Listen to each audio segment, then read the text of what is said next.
mahal na ina. Bigyan natin siya ulit isa pa malakas na palakpak.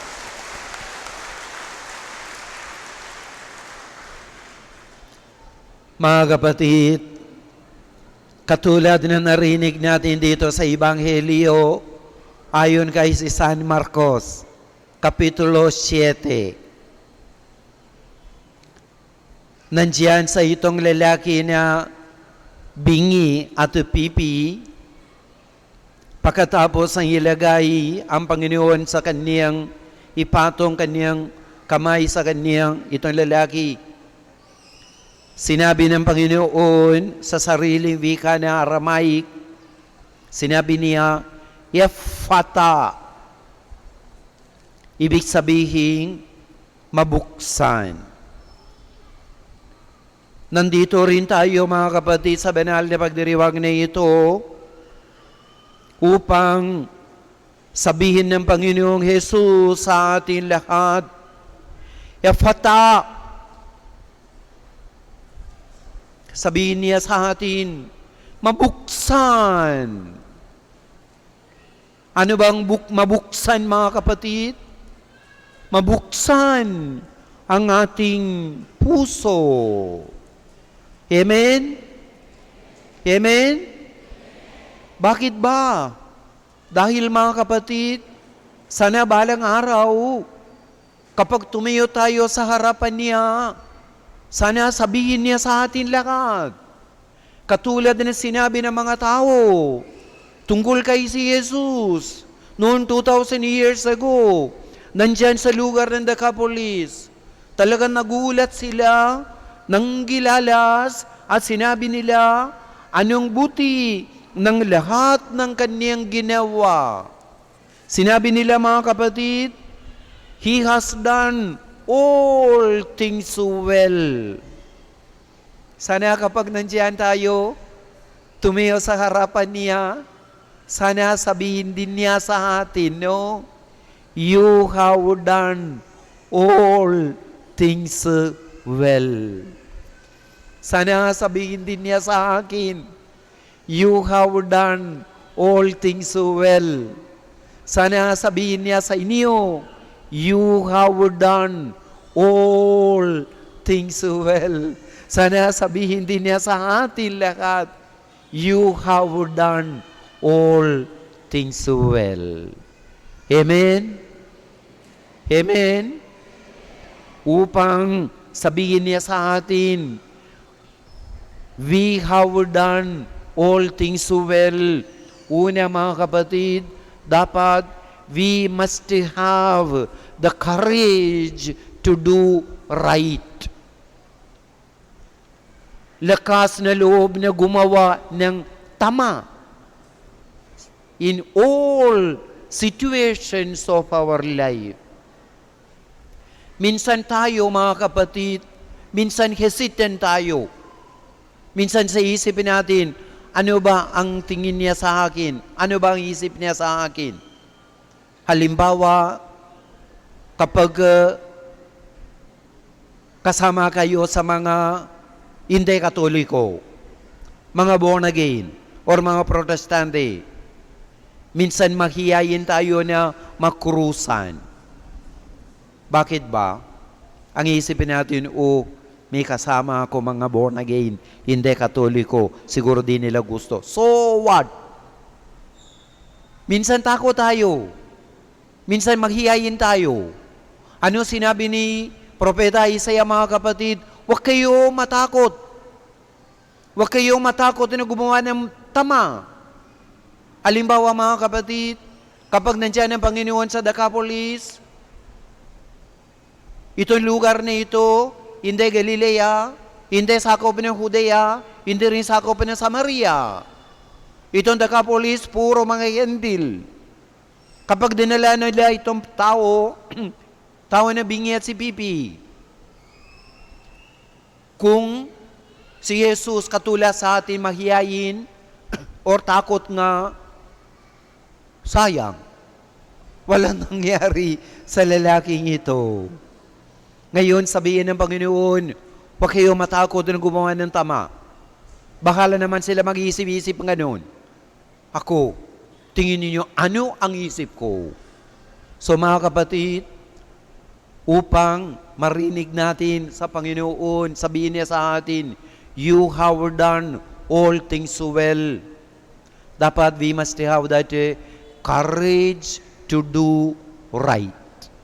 Amen? Amen? Pangalawa po ay mga kapatid, interceding for all. Interceding, ipinamanhik. Ito mga tao, mga kapatid, bakit gumawa ng Panginoon ito milagro? O dahil ang mga tao, ipinamanhik nila. Sinabi ni San Lucas sa atin, ipinamanhik nila na ipatong sa taong ito ang kaniyang kamay. Ipinamanhik. Tayo mga kapatid, we pray. We pray dapat para sa lahat. Minsan nangyari sa atin, we pray only para sa mga tao na mabait sa atin. Ang mga tao na gumawa ng masama sa atin. Minsan sa isipin natin, bakit ako manalangin para sa kanya? Dahil masaktan niya ako. Hindi siya mabait sa akin. Sabihin ng Panginoon, so what? So what? Ito mga kapatid, sinabi ni San Santiago sa pangalawa na pagbasa na narinig po natin, bilang isang alagad ni Jesus, wala tayong magtatangi. We have no favorite. Everybody is our favorite. Ngayon, sabihin ng Panginoon, upang makinig natin, sabihin niya sa atin, you have done all things well. We intercede for all. Amen? Amen? Pangatlo po ay mga kapatid, we must be spiritually sound. Halimbawa kung sabihin natin isang tao ay physically sound, ibig sabihin siya ay very healthy. Dapat ganoon din sa ating spiritual na buhay. Spiritually sound. Narinig natin dito sa Ebanghelyo, no? Ang Panginoon Jesus, no? Ipatong siyang kanyang kamay at ilagay niya ang kanyang daliri sa tenga ng lalaki at lumura ang hinipo sa dila. Anong ginawa ni Jesus? Talagang binuksan niya ang kanyang tenga at binuksan niya ang kanyang bibig. Sinabi ni San Marcos sa atin mga kapatid, nawala ang pagkautal at nakapagsalita na ng malinaw. Jesus made that man spiritually sound. The Lord is removing kahit ano nandiyan sa ating tenga. Minsan hindi tayo marinig ang salita ng Panginoon, tinig ng Panginoon. God speaks to us in all situations of our life. Kahit anong klaseng situation na tayo, minsan masama na bagay para sa atin. Minsan, maganda na bagay. In all situations, God speaks to us. Upang makinig natin ang tinig ng Panginoon, dapat mga kapatid, itong tenga na ito, dapat it should be open upang ipahayag natin ang mabuti na gawa ng Panginoon sa atin. Ang tinig ng Panginoon, dapat buksan din natin ang ating bibig. Ito mga kapatid, sinabi ni sa propeta Isaiah dito sa unang pagbasa, sinabi niya, makaririnig ang mga bingi, aawit sa galak ang mga pipi. Sabihin ng Panginoon, Ephata, mabuksan ang ating puso, upang tayo, mga kapatid, ay may lakas na loob na gumawa ng tama. Upang tayo, mga kapatid, ipinamanhik para sa lahat. At upang tayo ay spiritually sound. Amen? Amen? Pambalang araw, makinig natin sabihin ng Panginoon, you have done all things well. Amen? Doon sa kindergarten, siyempre bagong taon na, mga maliliit na bata, no?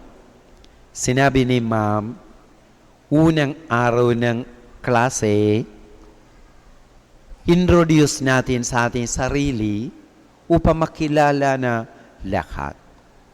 Sa mga bata, nag-introduce sila sa sarili nila sa lahat. Pagkatapos, sinabi ni ma'am, sige, sabihin din natin sa kaklase natin anong pangalan ang mama natin. Nandiyan sa harap si Johnny. Tanong ni ma'am kay Johnny, Johnny, what is your mom's name? Sinabi ni Johnny, the last name ng aking mama ay Darling. Dahil ito ang laging tawag si Daddy kay mama. Darling. Sinabi ni teacher, ang sweet naman. Ano ba siguro ang first name niya? Sinabi ni Johnny, parang sorry ang first name niya. So, ibig sabihin, laging sabihin ni Daddy sa kanya mama, sorry, darling. Titinan ninyo, no? Ito narinig ng bata, no? Sorry, darling. Ang isip ng bata, sorry, ang first name ni mama niya, darling, ang last name.